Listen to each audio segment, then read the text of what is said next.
Donc ce qui est séduisant, c'est agréable. C'est pourquoi les gens aiment la séduction. Parce que séduction c'est agréable, c'est bon. Et les gens aiment bien la séduction. Pas tous les gens aiment la séduction. Et la séduction bat son plein. Que ce soit dans les églises, on séduit les gens par des enseignements, par de fausses prophéties, beaucoup de choses. On séduit les gens aujourd'hui. Et les gens aiment la séduction. Voilà. Et Dieu lui-même dit que dans les derniers temps, c'est moi-même. Je vais laisser la séduction là venir pour voir si les hommes vont me suivre, mais ils vont suivre les miracles de la séduction. Dieu est dans sa parole. Et quiconque est avec Dieu, Dieu est avec lui.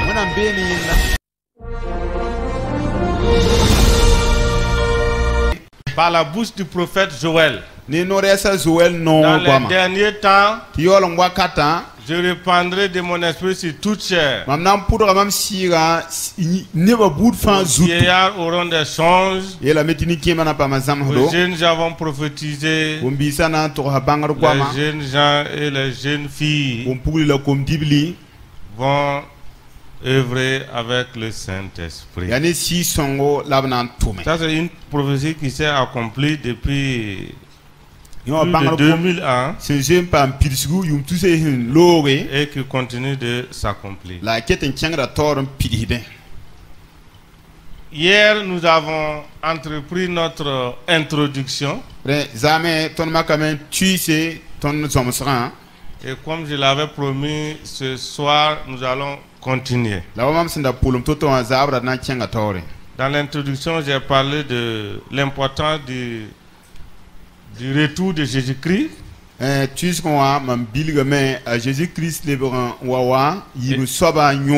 Et la chronologie des événements.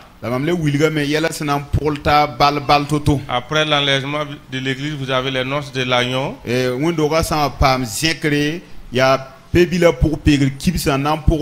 Ensuite suivra 7 ans de tribulation sur la terre, divisé en deux. Et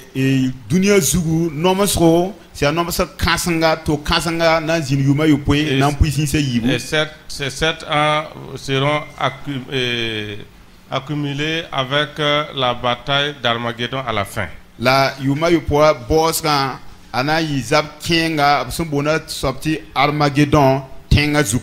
Christ reviendra avec ses saints, ceux qui avaient été enlevés,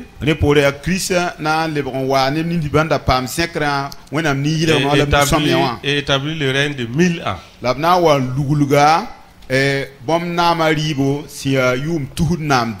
Au début de ce millénium-là, Satan sera jeté dans l'abîme. Et ce sera maintenant un règne de paix, de justice et de gloire. Nous règnerons avec Christ encore sur cette terre pendant 1000 ans. À la fin de 1000 ans, Satan sera relâché de sa prison. Et il va encore séduire toute la terre pour encore venir investir le camp des saints pour détruire et faire la guerre à Jésus et au reste des élus.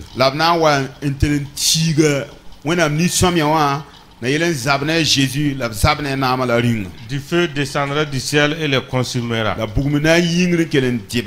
Alors viendra le dernier jugement du grand trône blanc. Et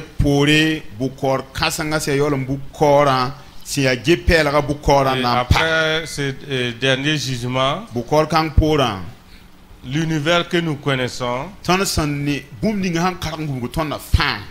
disparaîtra en un clin d'œil. Et Dieu fera descendre un nouveau ciel, une nouvelle terre, et un nouveau ciel, une nouvelle terre.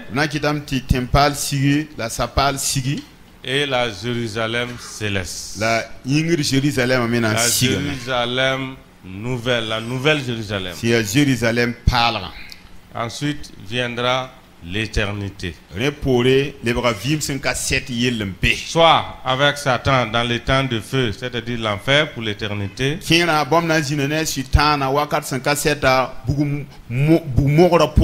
Soit avec Dieu pour l'éternité. Voilà à peu près la chronologie biblique sur la fin des temps. Maintenant,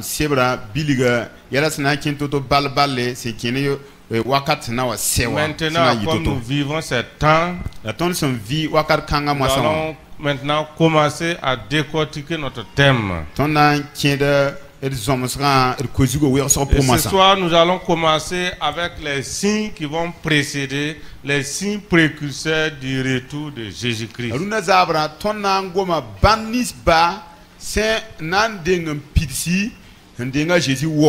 Jésus dit, lorsque vous verrez ces choses, lorsque vous voyez une génération où ces signes-là s'accomplissent,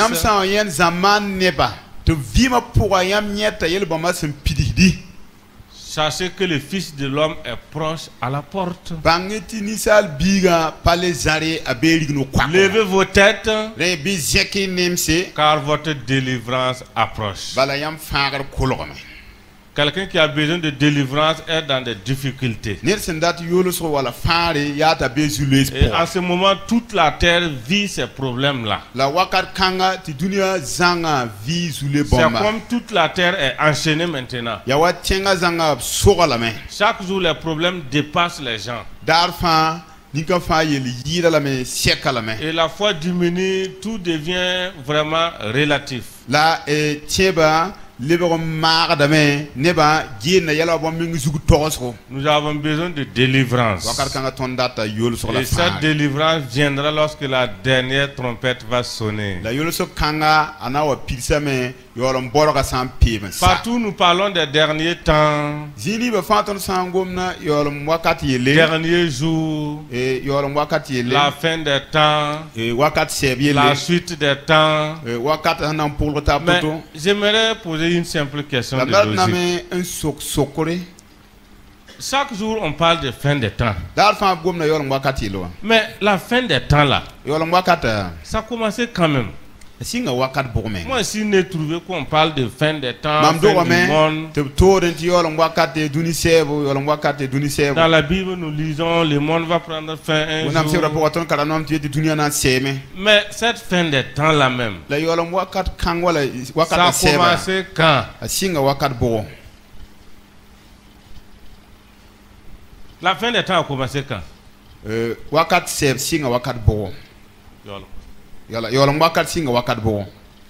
Et cela nous amène à lire notre premier texte dans l'épître de Pierre, 1 Pierre 1:17. La yam sam pusur wenam waba senka tunsur neba la som buda ned kam fa budo wasen zem sa tuma bi gus yam mese yam som be dunia ka wakata.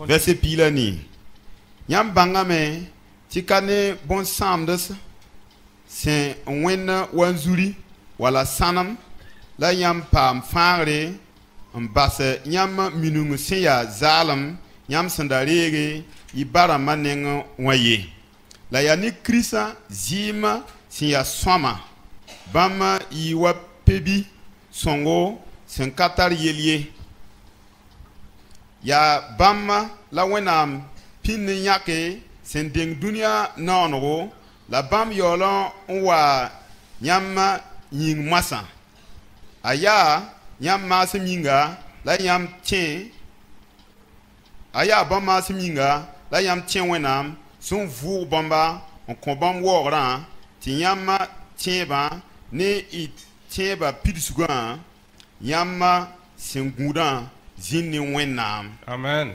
Amen. Gloire au Seigneur. Dieu béni du sauvant. L'apôtre Pierre a écrit brièvement sur la fin des temps. Et c'est Pierre qui nous donne la réponse sur la date du début de la fin des temps.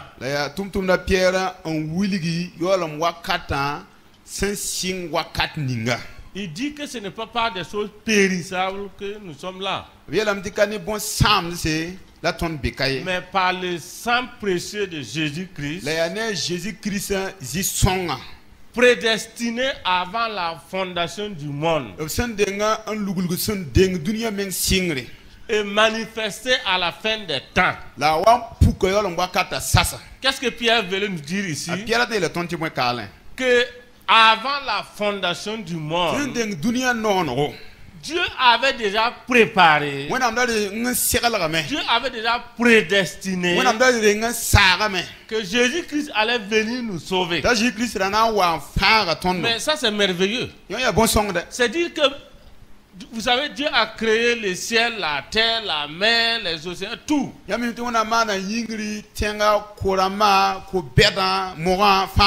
Et c'est à la fin de sa création que Dieu a créé l'homme. Et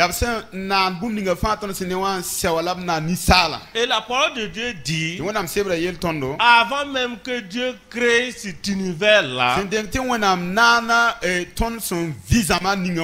avant même que Dieu crée Adam et Ève,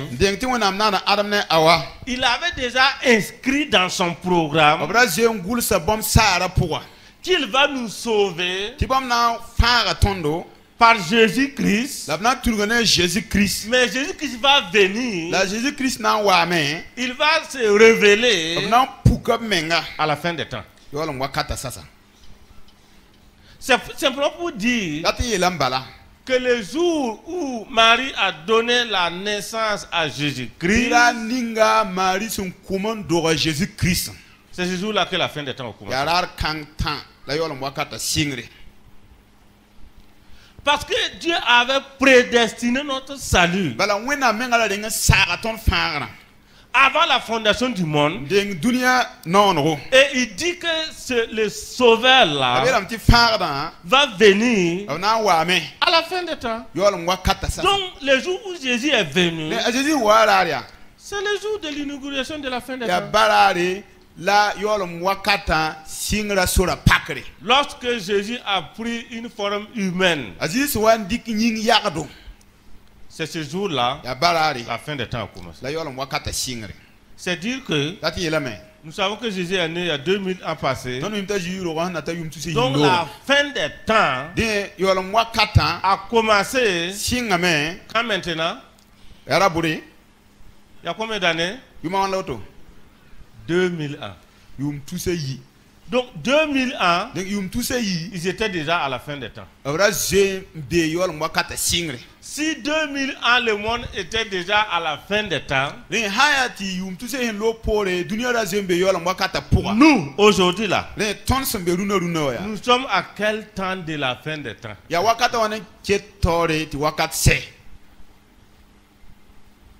Donc vous voyez que la fin des temps, ce n'est pas 1 an, 2 ans ou 3 ans. La fin des temps est un processus. C'est-à-dire la fin a démarré et ce n'est pas encore fini, puisque nous sommes toujours dans la fin des temps. Est-ce que vous me suivez par là? La fin des temps a commencé il y a 2000 ans avec la naissance de Jésus-Christ.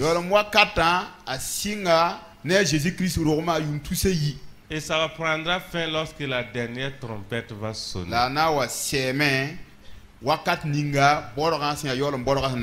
Donc ce que vous pouvez garder à partir de là, c'est que le premier signe qui montre que nous sommes à la fin des temps, c'est que Jésus est né. Point final. Premier signe, l'incarnation de Jésus-Christ. Depuis 2000 ans, nous sommes à la fin des temps. Et l'apôtre Paul écrit à Timothée, sache que dans ces derniers temps-là, il y aura des temps difficiles. Beaucoup vont abandonner la foi. Il y aura des catastrophes. Voilà. Depuis 2000 ans, ils vivent ça déjà. Dans l'église, il y aura ça. Premier signe, Jésus est né. Deuxième signe maintenant. Deuxième signe qui montre que nous sommes à la fin des temps. Joël 2, 28. Au Maurice, c'est le 3, chapitre 3. Moro chapitre 3.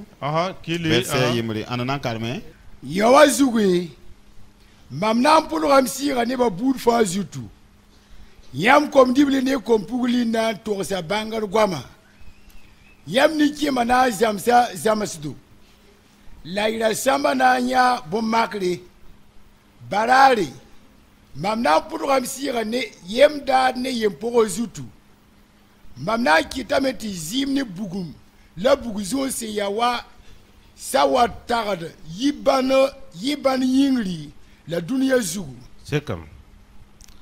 Gloire au Seigneur. Nous sommes en train d'étudier maintenant les signes. Nous connaissons déjà le premier signe. Et le deuxième signe, c'est lequel? La parole de Dieu dit. Joël écrit. Lorsque les derniers temps vont sonner, moi, Dieu, je vais répandre mon esprit sur toute chair. Alléluia. J'aime la parole de Dieu. Je vais faire une petite expérience, vous allez voir. Pourquoi on dit que dans les derniers temps, il va répandre son esprit sur toute chair? Trois personnes. Vous venez.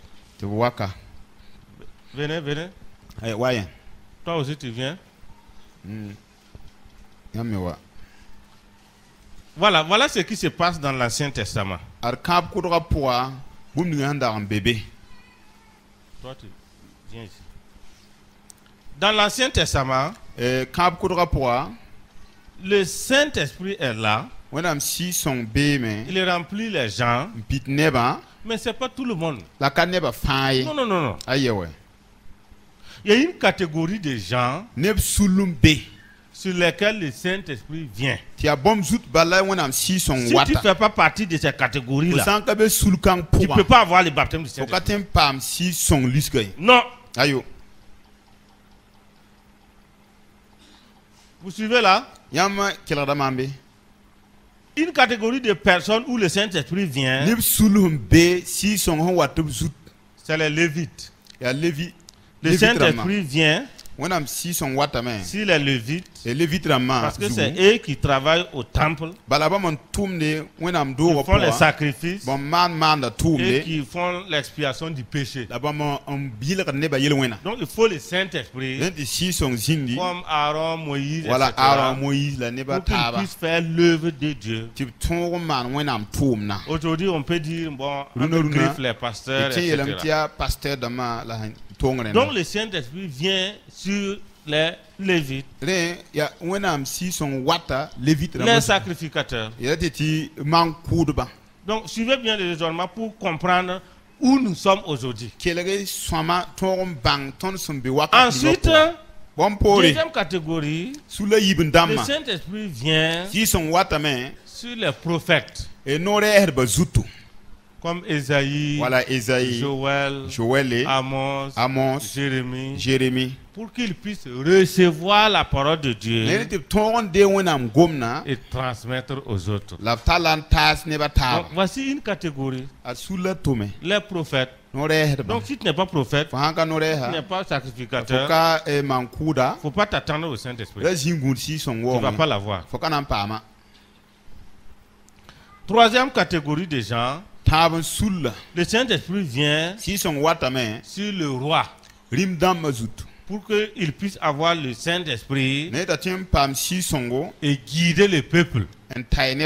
gouverner le peuple, bien dirigé. Vous savez comment Samuel est parti à Bethléem. On a David comme roi. Et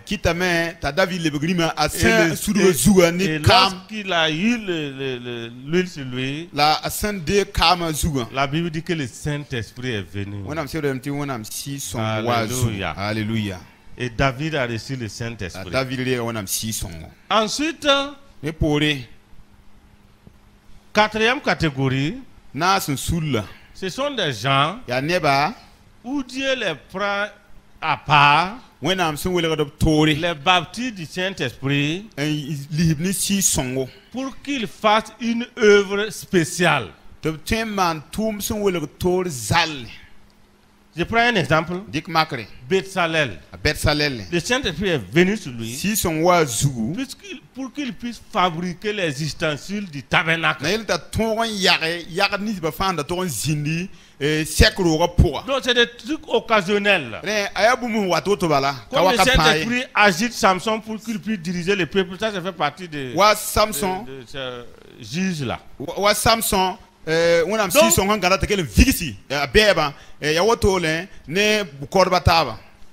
Est-ce que vous voyez? Donc le Saint-Esprit vient sur quelqu'un spécialement pour qu'il puisse faire quelque chose. Donc, et là c'est Dieu qui décide. Donc ces catégories-là, ce sont ces gens-là seulement que le Saint-Esprit vient dans l'Ancien Testament. Maintenant, Dieu dit, dans les derniers temps là, lorsque les derniers temps vont sonner, ce n'est plus si les Lévites ou sacrificateurs, ce n'est plus les prophètes, ce n'est plus les rois, ce n'est plus une catégorie de personnes, mais le Saint-Esprit va venir sur tout le monde. Tu es esclave, tu n'as pas de travail, on ne te considère pas. Qui que tu sois, ton ethnie, ta race, ton pays, là où tu viens, peu importe, le Saint-Esprit vient sur toi. Alléluia. C'est pourquoi des esclaves reçoivent le Saint-Esprit, des présidents reçoivent le Saint-Esprit, des rois reçoivent le Saint-Esprit. Quiconque demande, tu reçois. C'est la fin des temps. Donc si quelqu'un est là, votre église dont je connais là, quelqu'un qui est là, qui ne veut pas le Saint-Esprit là, c'est quoi tu veux?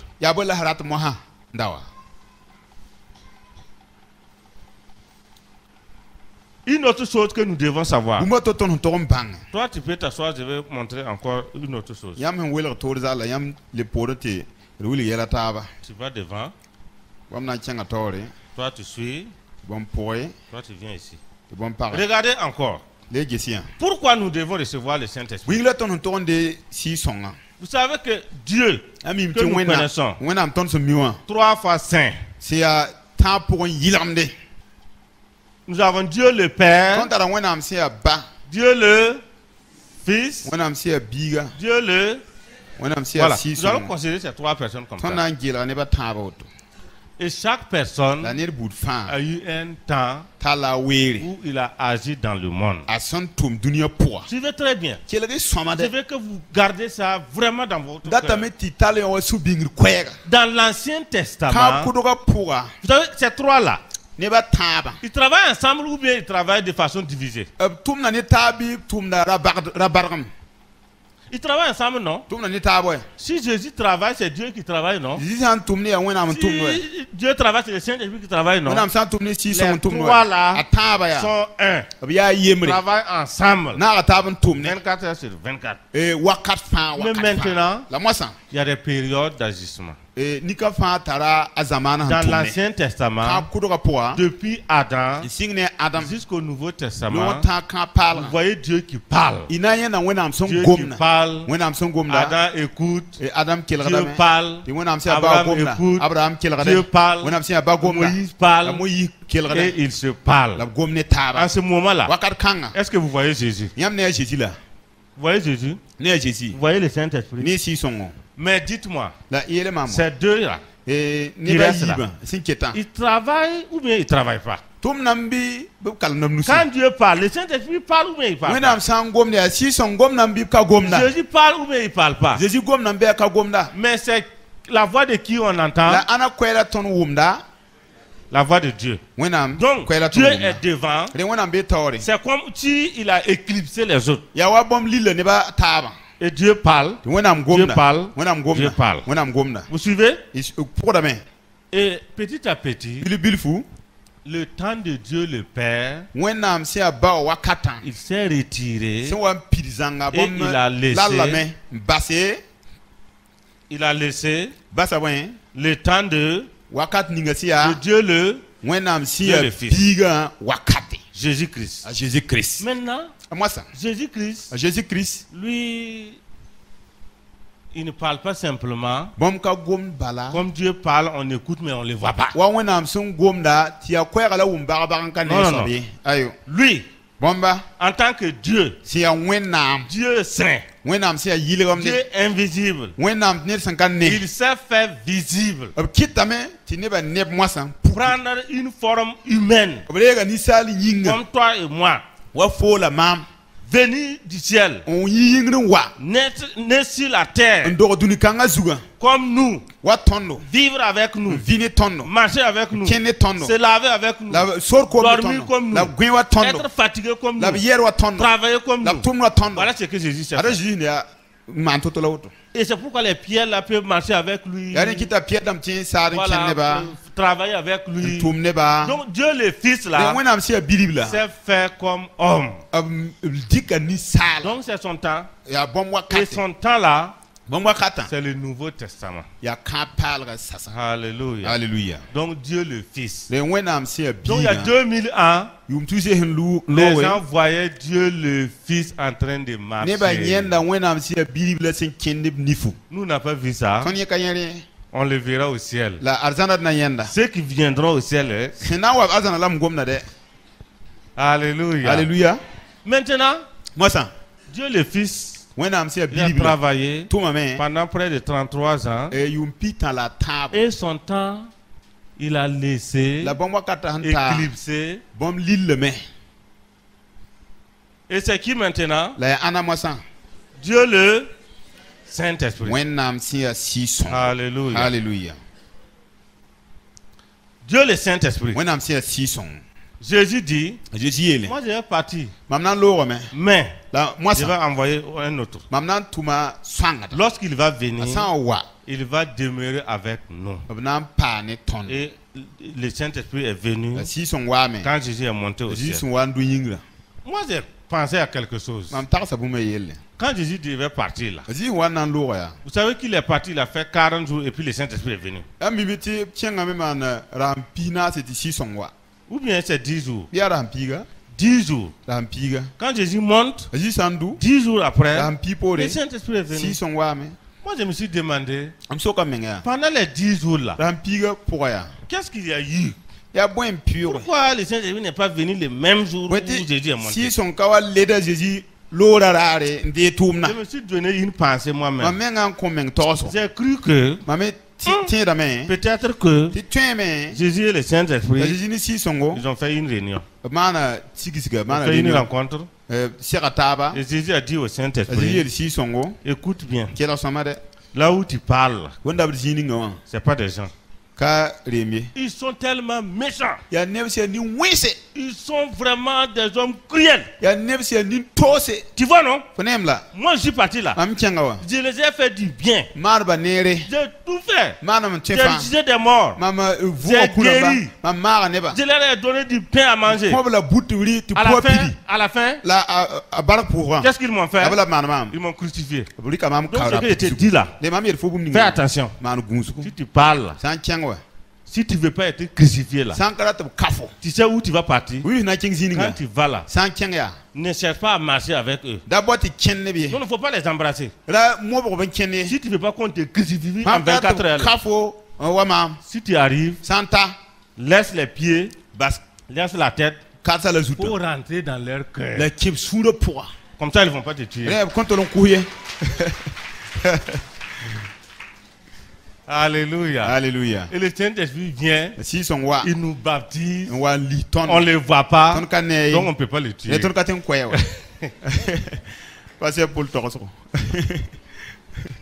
Alléluia. Alléluia. Donc le Saint-Esprit vient, il nous remplit, il nous guide en toutes choses. Alléluia. Alléluia. Maintenant, je vais vous poser une question. Après le Saint-Esprit, quel est le quatrième qui vient? Est-ce qu'il y en a? Il y a quatrième Dieu qui va venir. Est-ce qu'il y a quatrième? Il n'y en a pas. Voilà ce que je veux que vous sachiez. Jésus là, il va venir au temps du Saint-Esprit. Si tu veux monter là, au ciel, c'est avec le Saint-Esprit. Sinon, personne n'ira au ciel sans le Saint-Esprit. Nous sommes au temps de qui?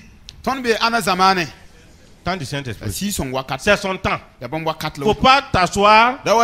Chaque fois on dit on va prier pour le baptême du Saint-Esprit. Les gens pensent que moi, ça c'est pour les enfants. Tu te trompes. Tu te trompes. Ce sont les baptêmes du Saint-Esprit.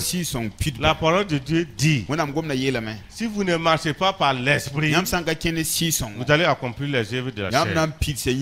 Et les œuvres de la chair, nous savons ce que c'est. Et nous savons aussi que les œuvres de la chair envoient les gens à l'enfer. Donc nous avons besoin du baptême du Saint-Esprit. Donc le baptême du Saint-Esprit a commencé lorsque Jésus est monté au ciel. Mais dites-moi, ça va s'arrêter quand? Ça va s'arrêter quand? Lorsque la dernière trompette va sonner. Parce que Joël dit que dans les derniers temps, je vais répandre mon esprit.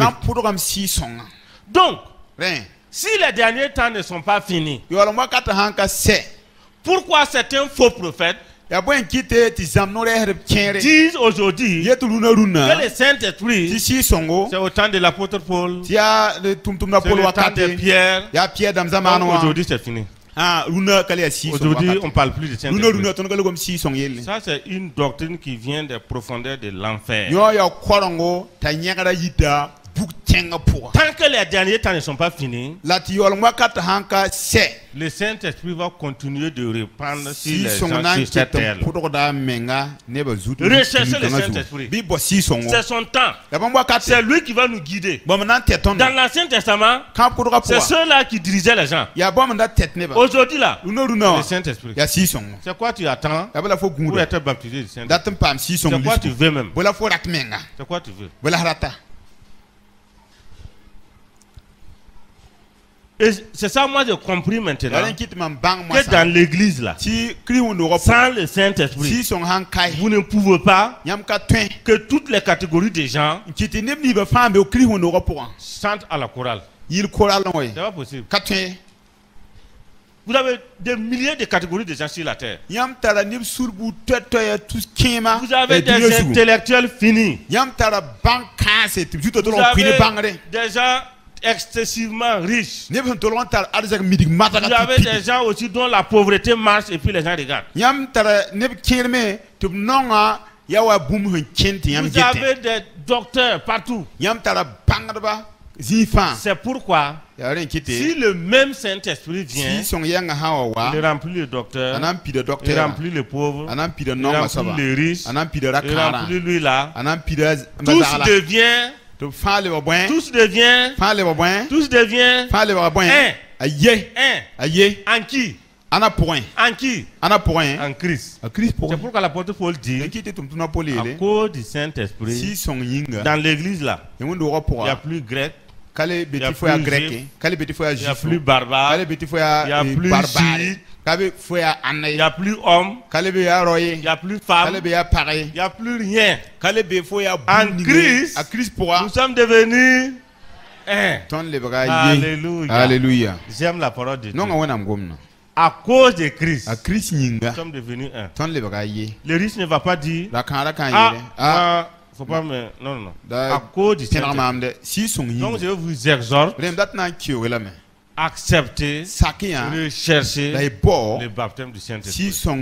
Laissez le Saint-Esprit vous guider. C'est parce que le Saint-Esprit guidait la première église là, que personne ne dit ça c'est pour moi, ça c'est pour moi, ça c'est pour moi. Non. Parce qu'ils étaient un. Aujourd'hui, vous voyez ce qui se passe. Nous sommes à combien de kilomètres de ces gens-là?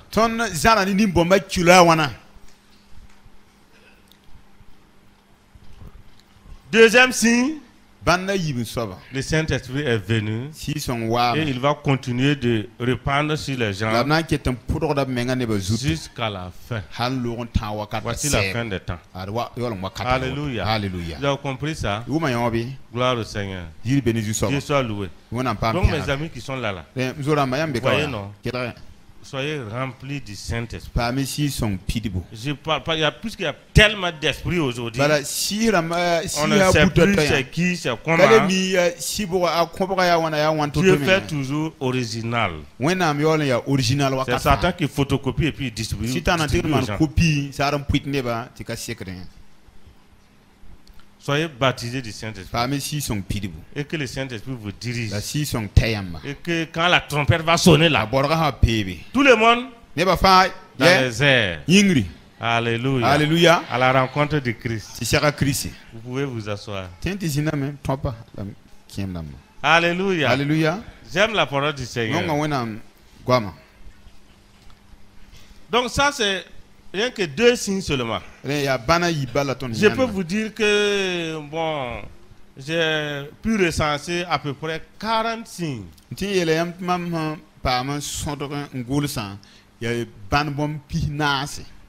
Donc je ne sais pas si on pourra en finir le reste du temps. Mais bon, il nous faudra de patience, ça va aller. Troisième signe. Bon, nous lisons dans Matthieu 24. Matthieu chapitre 24. Verset 1. Matthieu 24, 1. Matthieu 24, 1. Qui lit?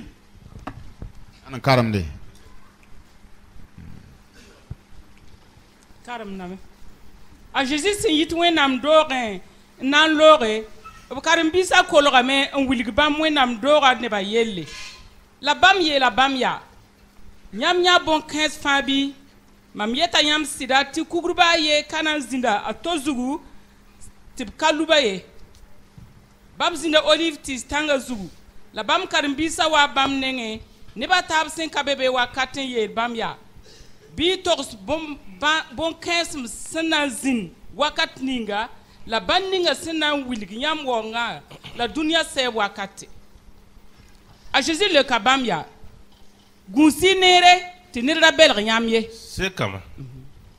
Alléluia. Alléluia. Jésus était dans le temple de Jérusalem. Jésus rambe Jérusalem et il enseignait. Même chose comme je suis là en train d'enseigner. Donc quand il a enseigné, je ne sais pas si le jour là Jésus a laissé les gens de poser des questions. Parce qu'à la fin du culte, les disciples sont venus dire à Jésus, ce que tu viens d'enseigner là, c'est bon, c'est joli, il n'y a pas de problème. Tu as bien enseigné, mais il y a quelque chose que tu n'as pas dit. Tu as sauté quelque chose. Jésus dit, c'est quoi? Qu'est-ce que tu n'as pas dit?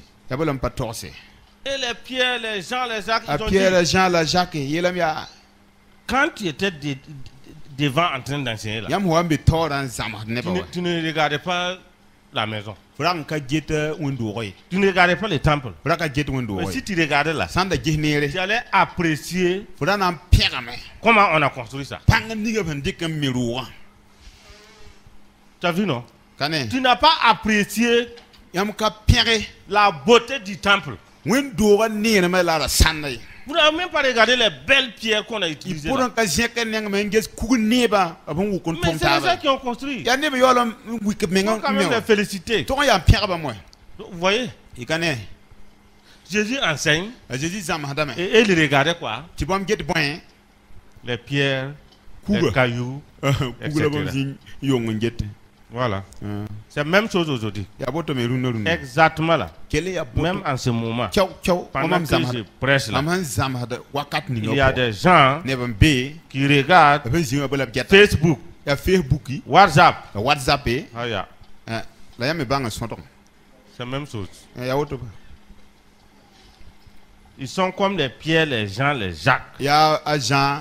Jacques et la pierre dans on prêche et ce qu'on regarde là, les bâtiments, le ventilo, la lumière, c'est ça il regarde. Il n'écoute pas. Vous pensez la façon dont ils regardent là, ils écoutent mais ils n'écoutent rien. Ils sont en train de méditer sur les problèmes qui sont dehors là. Ils sont en train de méditer sur les rendez-vous qu'on a donnés. Le prédicateur lui aussi il continue seulement. Et Jésus dit, Pierre, Jean, Jacques, tout mon enseignement là, c'est les pierres là seulement qui vous préoccupent. Écoutez-moi bien, le jour vient. Tous ces bâtiments là, aucune pierre ne va rester sur l'autre. On va les renverser. Et vous allez voir où va rentrer votre foi là. Puis c'était ça votre foi là. On va voir. À partir de là, c'est assez simple. Tu as de l'argent. Toi, tu sais ça. Tu as de l'argent en banque. Et tout ton espoir est dedans. Le jour où la banque va prendre feu là, toi tu vas rentrer où? Puisque tout ton espoir est sur ton argent, tu vas rentrer où? Écoutez-moi bien. À partir de maintenant, si votre richesse, si votre foi, si votre croyance là, est sur quelque chose et non pas sur Christ, Dieu va faire disparaître ça pour voir comment toi tu vas faire. Christ doit être et demeurer le centre de ta vie. Point final.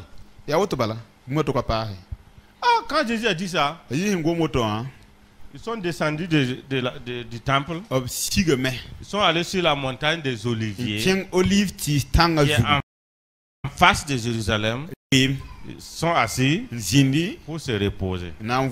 Et Pierre vient, Jean, Jacques. En ce moment-là, il n'y avait pas de gens là-bas.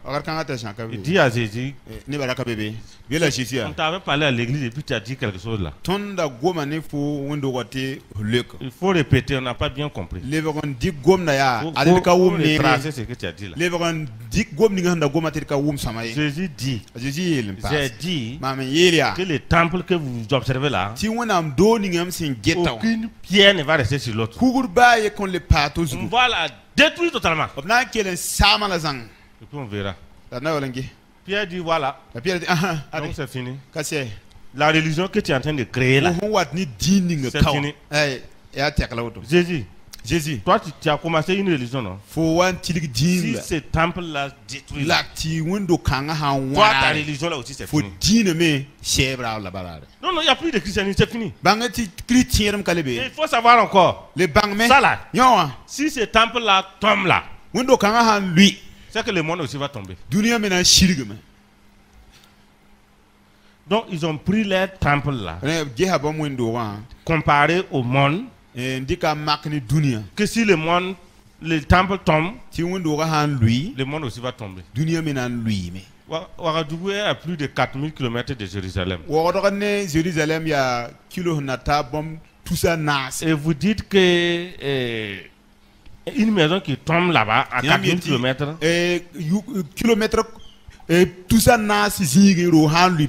Nous aussi ici on va tomber. Ça c'est quelle maison ça? C'est qui a construit cette maison? C'est quand je faisais mes études en Israël que j'ai compris que Pierre, Jean, Jacques, ils n'avaient pas bu de qui me pousse et puis ils parlent. C'est pas Guinness. Non, ils n'ont pas pris de la drogue. J'ai compris pourquoi ils ont dit que si ce temple-là tombe là, le monde va tomber. Et comme le monde va tomber, Jésus faut nous dire le monde va prendre fin quand.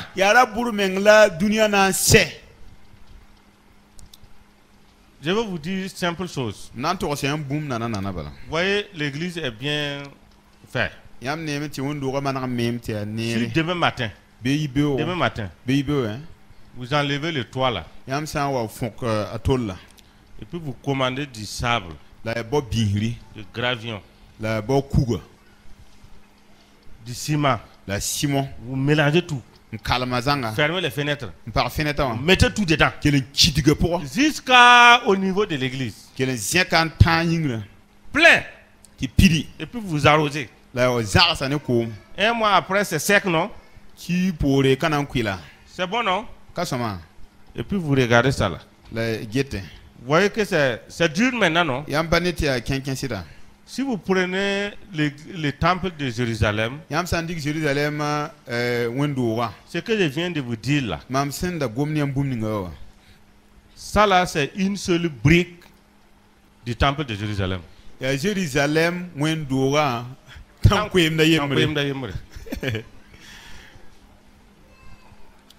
Comprenez maintenant? Une seule brique. Parce que les petites briques là mesuraient 10 mètres de longueur, 3 mètres de largeur, et 3 mètres de hauteur.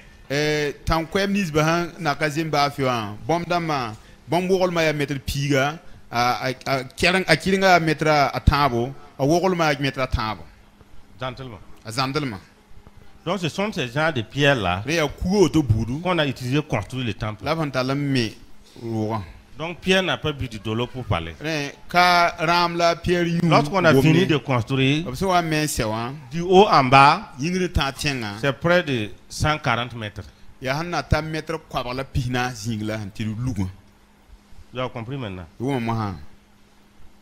Donc au moment des questions là, il ne faut pas me demander qui a construit ces pierres là, je ne sais pas.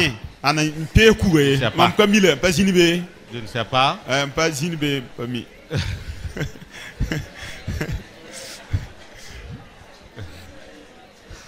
Alléluia. Alléluia. Moi j'ai vu les briques cassées là, ce qui restait là. 2000 ans passés. Moi j'ai vu ces briques cassées là.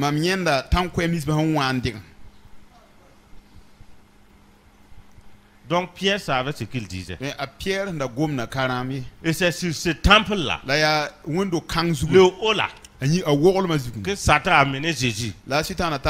Et il a dit, il faut sauter seulement. Il faut sauter. Il n'y a rien. Il va envoyer les gens là, ils vont te récupérer. Tu ne vas pas tomber. Et Jésus dit, non. Il ne faut pas tenter le Seigneur ton Dieu. Voici comment était le temple. À l'heure actuelle où je vous parle, partout dans le monde entier, c'est les bâtiments qui intéressent les gens. Tout ça là, ça va tomber. On va voir où se trouve la foi.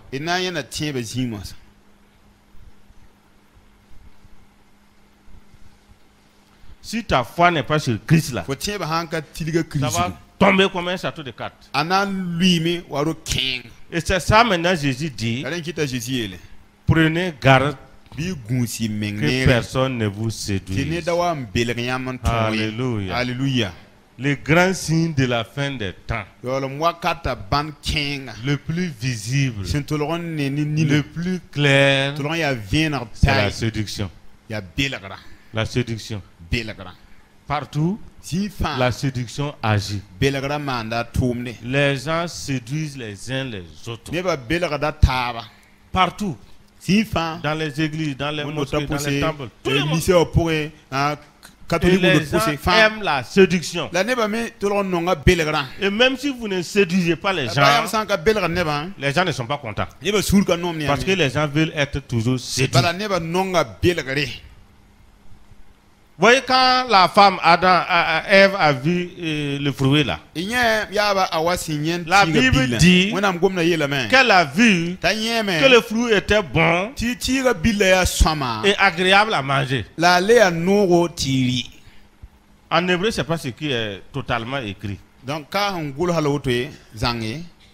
hébreu, ça veut dire que la femme a vu que le fruit était bon à manger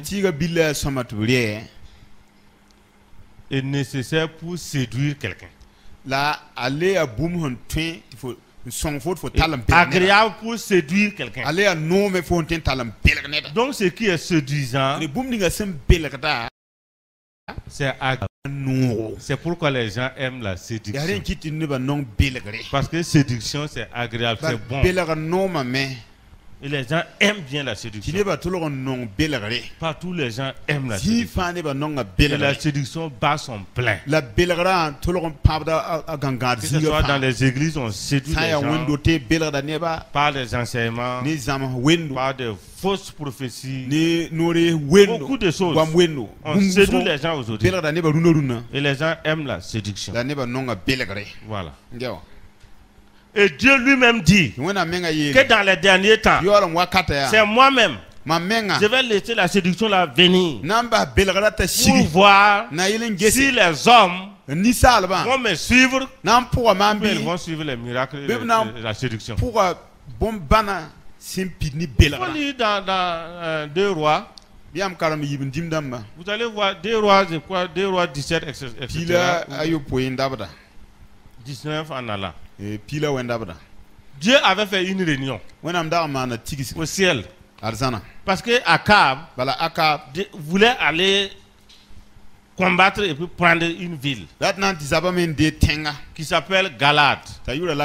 Ramoth en Galad. Et qu'est-ce qui se passe? On avait dit il y a longtemps, tu ne dois pas aller là-bas. Il organise tous ces gens-là et il veut aller. Il réunit les faux prophètes et il leur demande: est-ce que je dois aller récupérer Ramoth en Galad?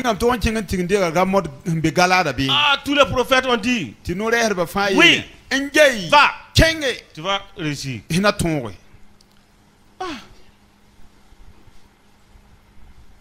Partout, les gens veulent qu'on les dise tout ce que tu vas faire là, ça va réussir. Écoutez bien, Dieu n'est pas un Guinémori. C'est pas comme ça on joue avec Dieu. Dieu n'est pas de la loterie aussi. Non.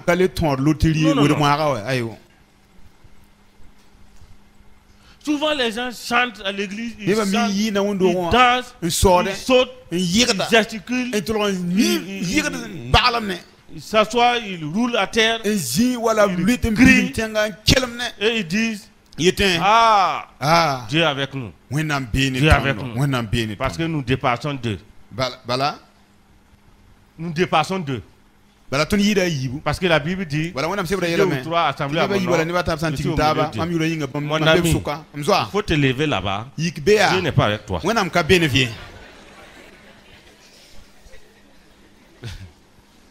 Écoutez bien ce que je vous dis. La parole de Dieu dit: Dieu est dans sa parole. Alléluia. J'aime la parole de Dieu. Dieu est dans sa parole. Et si quelqu'un est dans la parole de Dieu, Dieu est avec lui. Faut pas dire que Dieu est avec toi parce que vous dépassez deux alors que tu vis dans les péchés. Dieu n'est pas avec toi. Donc il faut te lever là-bas, rendre tranquille, tu laisses les gens en paix. Il ne faut pas gamer les gens ici. Dieu est dans sa parole. Et quiconque est avec Dieu, Dieu est avec lui. Je vais réexpliquer clairement. Ne nous séduisons pas. Dieu n'est pas avec nous. Dieu est plutôt dans sa parole. Si quelqu'un est avec la parole de Dieu ou dans la parole de Dieu, Dieu est avec cette personne-là. Comment se fait-il que tu balances la parole de Dieu par le revers de la main et maintenant tu tournes? Et tu viens dire que non, vous dépassez 2 ou 3, Dieu est avec vous. Tu es qui? J'aime la parole de Dieu. Même si tu pries donc jusqu'à l'aube, si tu n'es pas tapé dans la parole de Dieu, Dieu ne s'en charge pas. Il ne faut pas te séduire. Donc Dieu a organisé une réunion et il a posé la question. Qui est-ce qui va aller séduire Akab? C'est Dieu même qui a posé la question. Qui va aller donc le séduire à mort? Et quelqu'un a levé son doigt. Donc au paradis là, tout le monde était bouche bée. Il y a un esprit méchant. Un esprit méchant qui est venu participer à la réunion. Mais je ne sais pas où est-ce que tu es venu pour aller s'asseoir et suivre la réunion de Dieu. Moi je ne comprends même pas les ténèbres et les aboutissants de cette histoire là. Comprenez très bien. Mais voici ma pensée personnelle. Quand nous parlons avec Dieu, des démons aussi sont là pour écouter. Vous écoutez bien? Quand nous sommes captivés sur Dieu, les démons écoutent. Vous écoutez? Si vous commettez une erreur, on dit à Dieu, ah, tu vois, est-ce que tu peux te baser sur ça pour résoudre ton problème? Et là, ton problème là, c'est bloqué. La question est posée. Qui va aller séduire Akab? Et l'esprit méchant qui était là-bas a levé le doigt. Qu'il ira. Voyez, non? Un monde. Alléluia. C'est comme une gymnastique, mais c'est une réalité. Dieu lui pose la question. Tu as dit que tu iras, non? Comment vas-tu t'y prendre pour qu'il meure? Et il dit qu'il va aller le séduire, qu'il va apporter un esprit de séduction, un esprit de tromperie pour qu'il soit commandé par celui-là. Et Dieu lui dit, va, tu vas réussir. Vous voyez ça? Je voudrais que nous comprenions quelque chose. Dans les derniers temps où nous sommes, Dieu va nous traiter de la même manière pour voir qui est dans sa parole et qui ne l'est pas en train de regarder et de suivre des futilités. L'esprit méchant est parti.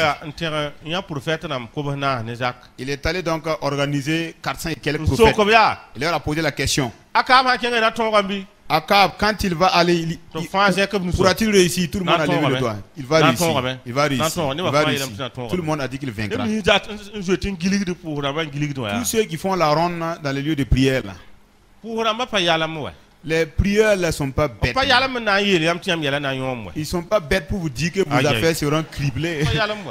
Vos affaires vont être ruinées. Non, ils ne sont pas bêtes. Est-ce que ce sont des... Vous sortez avec votre véhicule bagnole pour rouler des kilomètres pour aller et on va dire que non, votre affaire là, ça va pas se régler. Ou bien vous pédalez, vous suez jusqu'à donc transpirer et il vous dit que non, votre affaire ne sera pas réglée. Comme vous êtes arrivé là, dès que vous êtes arrivé, on va vous donner 400 prophéties. Et tous les 400 là, donc il n'y a rien. Toutes vos... Ils vont dire qu'il y aura donc des puits de pétrole qui vont sourire devant vous. J'ai vu qu'on vous donne une clé. Vous n'avez même pas posé la question de savoir. Est-ce que c'est des clés du séjour de mort?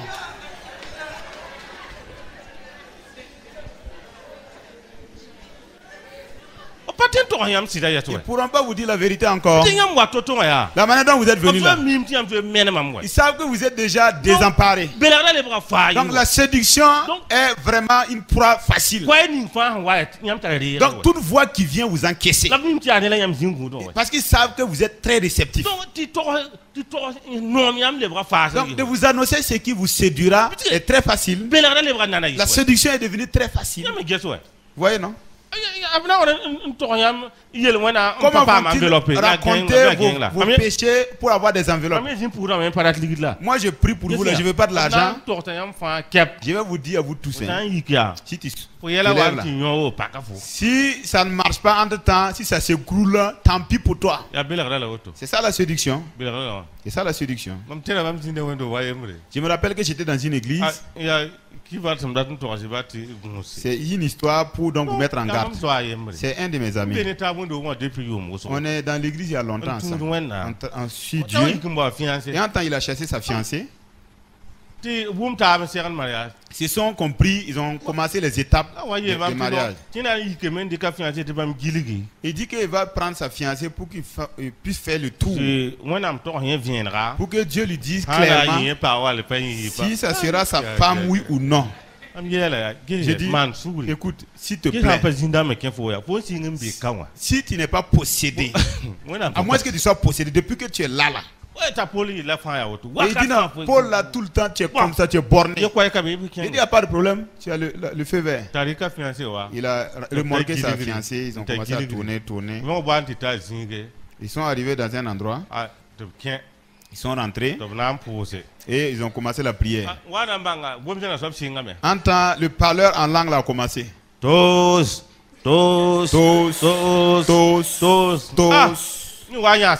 L'Éternel des armées déclare. La jeune fille que tu as amenée ici là, c'est la femme du prieur. Il y a la gamme, mais.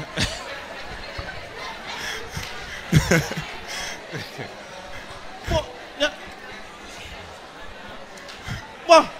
Oui, non? Haya. Mais quand on t'a dit ça, qu'est-ce que tu as fait? Dit que j'étais dans une maison vraiment climatisée. Il dit que sur place, il a commencé à suer en sanglots. Il dit, tu n'as pas encore eu de la sueur froide. Il dit, comment tu as fait? Et quand il était assis, il ne voyait même plus l'ouverture là pour sortir. Il dit, j'étais averti. Mais tu es sorti, non? Tu as vu de tes yeux, non? Il dit que quand il a pu donc obtenir donc la fin, quand il a pris sa moto, il dit comment tu as fait pour amener donc la fille? Tu devais la laisser là-bas, non? Parce que il dit que non, la manière dont lui se cherchait là, la manière dont il a donc pris la jeune fille pour filer. Il m'a dit jusqu'à ce qu'il arrive chez lui. Il n'y a plus donc de feu, le feu de stop, hein. Il a brûlé tous les feux. Il dit tant pis pour toi. Donc, je voudrais dire mes bien-aimés, les derniers temps là, c'est Dieu lui-même là qui va permettre que l'esprit de séduction soit insufflé pour voir. Tu te préoccupes de sa parole, oui ou non? Ou bien ce sont les futilités, les vanités de ce monde qui te regardent. C'est ça que Dieu fait dans les derniers temps. Ce que tu es là va se révéler. Il le fera. Alors, donc aujourd'hui là, c'est trois signes que nous avons vus. Jésus-Christ est né. Les derniers temps ont commencé. Le Saint-Esprit est venu et il va remplir tout le monde jusqu'à la venue de Jésus. Ça, c'est le deuxième signe. Troisième signe. Jésus-Christ nous a montré que dans les derniers temps, ce qui va être clair si tous les quatre horizons du monde, c'est la séduction. Les gens aiment la séduction. Et les gens aussi aiment trop la séduction. Et si vous ne séduisez pas les gens ne sont pas contents. Même s'ils se rendent compte que c'est une séduction, comme ça plaît, comme ça plaît, c'est agréable, les gens vont accourir dans l'église. Ce que j'ai dit là, c'est pas au dehors, hein, c'est dans l'église. Que Dieu nous garde. Parce que Jésus a dit, pour que nous puissions nous échapper, il a dit une seule chose. Une seule chose. Prenez garde. Prenez garde. Prenez garde. Que personne ne vous séduise. Si tu ne prends pas garde, tu cours comme ça à tue-tête. Il y a donc un animal sur la terre.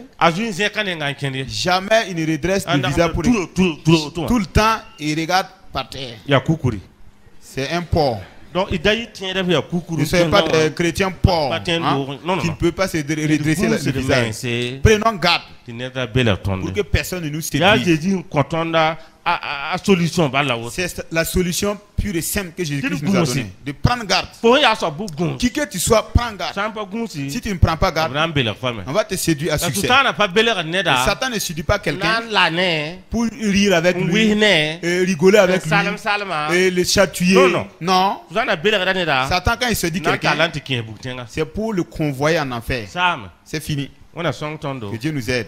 Au nom de Christ Jésus.